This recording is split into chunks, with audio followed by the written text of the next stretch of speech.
Assalamualaikum warahmatullahi wabarakatuh. Saya Dandi Ahmad Ramadan, mahasiswa UIN Syarif Hidayatullah Jakarta yang mempelajari mata kuliah Al-Quran dan Teknologi, Informasi dan Komunikasi.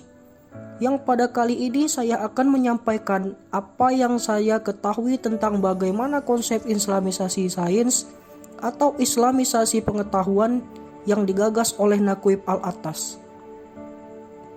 Menurutnya, kebenaran ilmu pengetahuan yang berasal dari barat bersumber dari rasional atau akal, dan empiris atau pengalaman, sehingga tanpa adanya wahyu yang membimbing kedua sumber tersebut, maka dari itulah pengetahuan akan menjadi semu yang padahal tidak mencapai hakikat ilmu pengetahuan.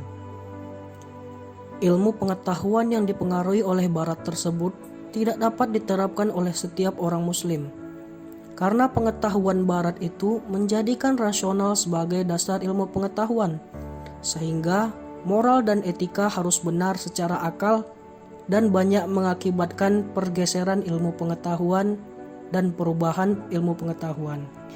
Hal ini dikarenakan kebenaran ilmu pengetahuan dalam Islam berbeda dengan barat. Kalau barat yang bersumber rasional dan pengalaman, sedangkan Islam yang bersumber dari wahyu yaitu Al-Quran. Al-Quran yang dijadikan sumber dari segala kebenaran ilmu pengetahuan. Akibat dari perbedaan sumber inilah yang menjadikan kajian filosofis antara Islam dan Barat juga berbeda.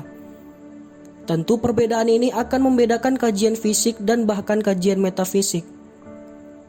Tentunya perihal metafisik ini sangat menarik untuk dibahas, mengingat Barat selalu mengkaji tentang yang tampak namun jarang sekali mengkaji tentang yang tidak tampak. Ilmu pengetahuan yang digagas oleh Naqib Al-Attas ini merubah pengetahuan ontologi, epistemologi, dan aksiologi yang dibahas oleh Barat menjadi ontologi, epistemologi, dan aksiologi yang berdasarkan Islam, sehingga pandangan luas tentang ilmu pengetahuan menjadi benar berdasarkan pedoman hidup Islam yaitu Al-Quran. Dalam agama Islam, kita tidak hanya mengedepankan kepentingan duniawi saja, akan tetapi harus sejalan dengan kepentingan ukhrawi. Dalam istilahnya yakni fid dunya hasanah wa fil akhirati hasanah.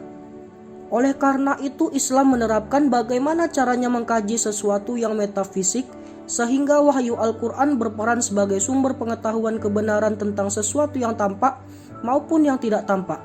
Kemudian muncul akal dan intuisi sebagai pendukung memahami wahyu, sehingga ayat-ayat firman Allah akan menunjukkan realitas yang sejati dan menjadikan moral dan etika didasarkan kepada wahyu dan akal. Dengan demikian, perbedaan sumber ilmu pengetahuan Barat dan Islam akan menyempurnakan kebenaran ilmu pengetahuan dan bahkan ilmu pengetahuan yang tidak bisa dicapai oleh sains. Maka inilah yang membuat sejalan antara rasional, empiris, dan wahyu, serta jadilah islamisasi sains atau islamisasi pengetahuan. Demikianlah, itu saja yang saya ketahui tentang konsep islamisasi sains atau islamisasi pengetahuan yang digagas oleh Naqib Al-Attas. Semoga kita dapat memahami apa yang sudah dijelaskan sebelumnya dan semoga bermanfaat bagi kita semua. Serta terima kasih telah menonton video ini. Sampai bertemu di lain waktu. Billahi taufik wal hidayah. Wassalamualaikum warahmatullahi wabarakatuh.